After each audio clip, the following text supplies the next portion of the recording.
আসসালামু আলাইকুম। আজ ১লা জুলাই ২০২৫ খ্রিস্টাব্দ, ১৭ আষাঢ় ১৪৩২ বঙ্গাব্দ, ৫ মুহররম ১৪৪৭ হিজরি, মঙ্গলবার। সংবাদ পাঠ করছি মনির হোসেন কামাল। প্রথমেই শুনবেন সংবাদ শিরোনাম। ডেঙ্গু পরীক্ষার ফি নির্ধারণ। পুলিশ কনস্টেবল পদে আবেদন শুরু। বরগুনায় ডেঙ্গুতে আরও একজনের মৃত্যু। গর্ভবতী স্ত্রীকে হত্যায় স্বামীর মৃত্যুদণ্ড। সাবেক স্ত্রীকে হত্যার পরে স্বামীর আত্মহত্যা।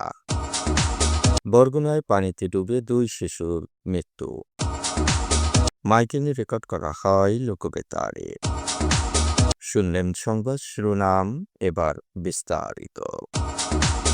দেশের সরকারি ও বেসরকারি হাসপাতালে ডেঙ্গু পরীক্ষার ফি নির্ধারণ করে দিয়েছে সরকার। গতকাল স্বাস্থ্য অধিদপ্তরের পৃথক দুটি প্রজ্ঞাপনে এ বিষয়ে নির্দেশনা দেওয়া হয়েছে। প্রজ্ঞাপন অনুযায়ী দেশের সরকারি হাসপাতালগুলোতে NS for dengue, IgG for dengue ও আইজিএম ফর ডেঙ্গু পরীক্ষার সরকারি নির্ধারিত সর্বোচ্চ ফি হল ৫০ টাকা। বেসরকারি হাসপাতালগুলো MS for dengue, IgG for dengue ও আইজিএম ফর ডেঙ্গু পরীক্ষার ফি ৩০০ টাকা নির্ধারণ করা হয়েছে। আর সিবিসি পরীক্ষা করাতে ফি দিতে হবে ৪০০ টাকা।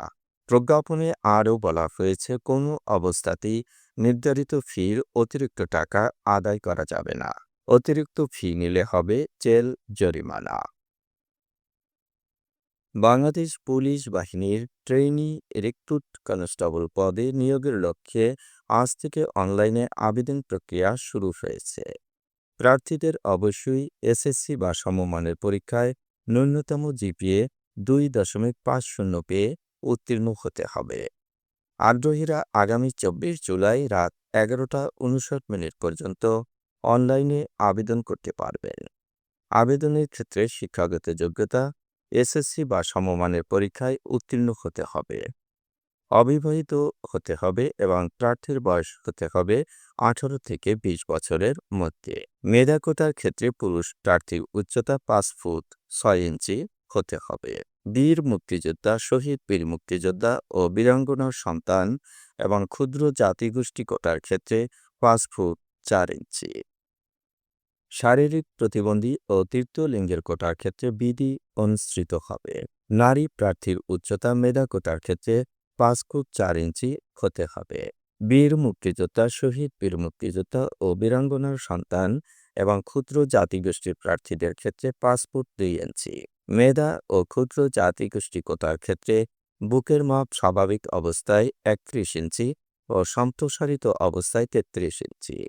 বীর মুক্তিযোদ্ধা, শহীদ বীর মুক্তিযোদ্ধা ও বীরাঙ্গনার সন্তানদের কোটার ক্ষেত্রে স্বাভাবিক অবস্থায় ৩০ ইঞ্চি ও সম্প্রসারিত অবস্থায় ৩১ ইঞ্চি। দৃষ্টিশক্তি ৬/৬। ফর্ম পূরণের পর যোগ্য প্রার্থী একটি ইউজার আইডি পাবে। সেই আইডিতে আবেদন ফর্ম পূরণের ৪৮ ঘন্টার মধ্যে যে কোনো টেলিটক প্রিপেড মোবাইল নম্বর থেকে ৪০ টাকা জমা করতে হবে।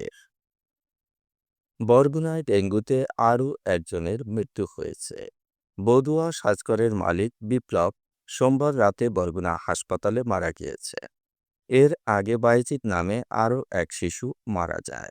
সরকারি হিসেবে বরগুনায় মৃত্যুর সংখ্যা ৬ জন, বেসরকারি হিসেবে ২৭ জন। বরগুনার civil surgeon doctor Mohammad Abul Fatta জানিয়েছেন, গত ২৪ ঘন্টায় নতুন করে ডেঙ্গুতে আক্রান্ত হয়েছেন ৯৩ জন, যাদের মধ্যে আমতলী উপজেলায় কোনো আক্রান্ত নেই। বেতাগীতে ১, বামনায় ১১, পাথরঘাটায় ২, তালতলী ৬ ও বরগুনা সদর উপজেলায় ৭৩ জন আক্রান্ত হয়েছে। চলতি বছর এখন পর্যন্ত ৩,০২৫ জন ডেঙ্গুতে আক্রান্ত হয়ে হাসপাতালে চিকিৎসা নিয়েছে। হাসপাতালে ভর্তি আছেন ২১৭ জন। শুধুমাত্র বরগুনা জেনারেল হাসপাতালেই ভর্তি আছেন ১৮৩ জন। এখন পর্যন্ত সুস্থ হয়েছেন ২,৮০৮ জন। বরগুনায় গর্ভবতী নারীকে হত্যার দায়ে তার স্বামীর মৃত্যুদণ্ডের সাজা দিয়েছেন আদালত। একই সঙ্গে আসামিকে ৫ লাখ টাকা জরিমানা, অনাদায়ে আরও ২ বছরের সশ্রম কারাদণ্ড দেয়া হয়েছে। বরগুনার নারী ও শিশু নির্যাতন দমন ট্রাইব্যুনালের বিচারক ও জেলা জজ বেগম লাইলাতুল ফেরদৌস গতকাল এ রায় দিয়েছেন। দণ্ডপ্রাপ্ত কামাল হোসেন বামনা উপজেলার উত্তর কাকচিরা গ্রামের আব্দুল আজিজ হাওলাদারের ছেলে। আদালত সূত্রে জানা গেছে, ১৯৯৮ সালে পিরোজপুর জেলার মঠবাড়িয়া উপজেলার মুসলিম উদ্দিনের মেয়ে জাহানারা বেগমের সঙ্গে কামালের বিয়ে হয়। তাদের দাম্পত্য জীবন ভালোই চলছিল। তাদের ঘরকে আলোকিত করে জন্ম নেয় একটি মেয়ে সন্তান। ২০০৩ সালে ফের গর্ভবতী হন জাহানারা। ওই বছরের ৩০ সেপ্টেম্বর সকালে কামাল ও তার পরিবারের লোকজন জাহানারাকে বাবার কাছ থেকে ৫০,০০০ টাকা যৌতুক এনে দিতে বলে। এতে অপারগতা প্রকাশ করেন এ গর্ভবতী। এ সময় কামাল উত্তেজিত হয়ে জাহানারা বেগমের তলপেটে লাথি মারে ও পিটিয়ে জখম করে। মুমূর্ষু অবস্থায় জাহানারাকে বাংলা উপজেলা স্বাস্থ্য কমপ্লেক্সে নিয়ে গেলে চিকিৎসক তাকে মৃত ঘোষণা করে। এ ঘটনায় জাহানারার বাবা বাদী হয়ে ৯ জনকে আসামি করে হত্যা মামলা দায়ের করে। ময়মনসিংহে সাবেক স্ত্রীকে ছুরিকাঘাতে হত্যার পর এক ব্যক্তি আত্মহত্যা করেছে। আজ ভোরে গুলকিবাড়ি এলাকায় এ ঘটনাটি ঘটেছে। রওশন আক্তার ময়মনসিংহ নগরের সেনবাড়ি এলাকার ওমান প্রবাসী রাকিবুল করিমের সাবেক স্ত্রী। তার বাবার বাড়ি নেত্রকোনা সদরের রাজুর বাজার এলাকায়। রাকিবুল ও রওশন দম্পতির ২ মেয়ে সন্তান রয়েছে। বড় মেয়ে ঢাকায় প্রাগ বিশ্ববিদ্যালয়ে ও ছোট মেয়ে ময়মনসিংহ নগরের ক্যান্টনমেন্ট কলেজে উচ্চ মাধ্যমিকে পড়ে। গুলকিবাড়ি এলাকায় একটি বাসায় ছোট মেয়ে রোজা আক্তারকে নিয়ে সাবপ্লেটে ভাড়া থাকতেন রওশন। পারিবারিক কলহের জেরে রাকিবুল ৩ মাস আগে তাকে তালাক দেয়। আজ ভোরে রওশন যে বাসায় ভাড়া থাকেন সে বাসায় ঢুকে রওশনকে ছুরিকাঘাতে হত্যা করে। পরে রাকিবুল গলায় ফাঁস দিয়ে আত্মহত্যা করেছে।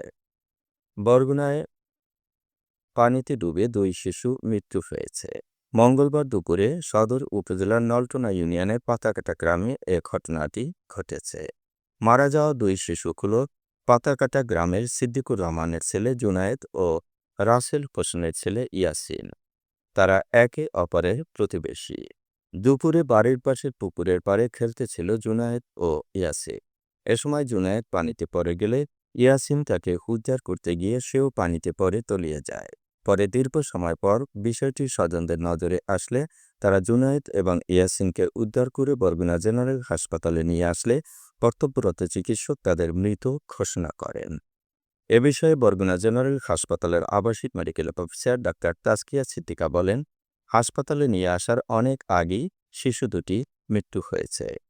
পরীক্ষা নিরীক্ষা শেষে শিশু দুটিকে মৃত ঘোষণা করে পরিবারের কাছে মরদেহ হস্তান্তর করা হয়েছে। মাইকিংয়ে রেকর্ড করা হয় লোকবেতারে। সুমধুর ও সুস্পষ্ট কণ্ঠে মাইকিংয়ের জন্য লোকবেতারের বিকল্প নেই। লোকবেতারের সানগ্রুপ স্টুডিওতে করা হয়েছে গান ও নাটকের রেকর্ড। সেই সাথে লোকবেতারে নামমাত্র টাকায় প্রচার করা হচ্ছে বিজ্ঞাপন। ১৫ সেকেন্ডের বিজ্ঞাপন প্রচারিত হচ্ছে মাত্র ৫০০ টাকায়। ৩০ সেকেন্ডের বিজ্ঞাপন ১,০০০ টাকা, ৪৫ সেকেন্ডের বিজ্ঞাপন ১,৫০০ টাকা আর ১ মিনিটের বিজ্ঞাপন প্রচার করা হয় মাত্র ২,০০০ টাকায়। নির্ধারিত টাকার বিনিময়ে প্রতিদিন কমপক্ষে ৫ বার করে পুরো ১ মাস বিজ্ঞাপন প্রচার করা হবে। মাইকিং ও বিজ্ঞাপনের জন্য যোগাযোগ করবেন 0-1-77-55-66-445 নম্বরে। এবারে শুনবেন আবহাওয়ার খবর।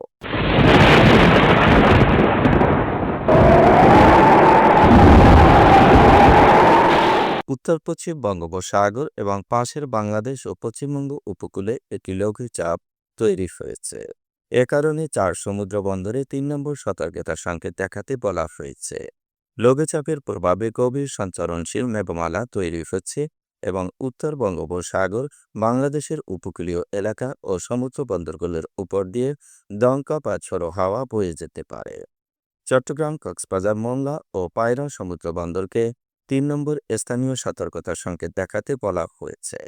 রংপুর, রাজশাহী, ময়মনসিংহ, ঢাকা, খুলনা, বরিশাল, চট্টগ্রাম ও সিলেট বিভাগের অধিকাংশ জায়গায় অস্থায়ীভাবে দমকা হওয়া সহ বিদ্যুৎ চমকানো বা হালকা থেকে মাঝারি ধরনের বৃষ্টি অথবা বজ্রসহ বৃষ্টি হতে পারে।